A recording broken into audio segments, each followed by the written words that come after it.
அதிமுக கூட்டணி முன்னாடி பேசிட்டு இருந்தாங்க, விஜய் வந்து இபிஎஸ் கூட போன்ல எல்லாம் பேசியிருக்காரு அப்படின்னு சொல்லிட்டு சவுக்கு சங்கரே சொல்லியிருக்காருல்ல சார். இதை சவுக்கு சங்கரே சொல்லியிருக்கான்றதெல்லாம் உங்களுக்கு சவுக்கு சங்கர் சொல்லியிருக்காரு அவ்வளவுதான். ஏன்னா சவுக்கு சங்கர் அவர்கள் வந்து நான் அதிமுக தான் வேலை செய்யறேன் வெளிப்படையாக ஒத்துக்கிட்டாரு.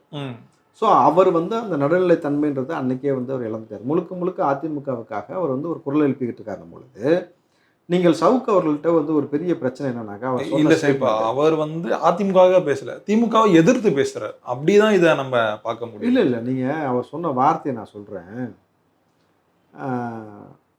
ஆதவ் அர்ஜுனாவுடைய மாமனார் லாட்ரி மார்ட்டின் இருக்கார் இல்லையா, அவருக்கு இந்தியா முழுக்க கேஸ் இருக்கு.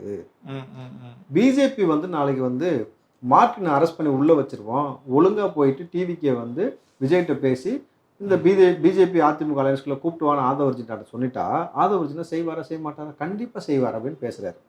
இதுல ஏதாவது லாஜிக் இருக்கா? நீங்க போயிட்டு விஜய்கிட்ட போயிட்டு, சார் இந்த மாதிரி வந்து என் மாமனார் அரெஸ்ட் பண்ண போறாங்க, அதனால நீங்க பிஜேபிக்கு வாங்கன்னு சொன்னா என்ன சொல்லுவாரு? என்ன சொல்லுவார்? முதல்ல நீ முதல்ல வெளியில போன்றுவாரு. புரியுதா உங்களுக்கு? நான் எதுக்கு கட்சி ஆரம்பிச்சுட்டு வச்சிருக்கிறேன், உன் மாமனாரை கைது பண்றாரோ என் மாமனாரை கைது பண்றதுக்காகலாம் நான் போய் இந்த கட்சி ஆரம்பிச்சு வைக்கலன்றது முதல் விஷயம். ரெண்டாவது, இதை முதல்ல ஆதவ் அர்ஜுனா செய்வாரா?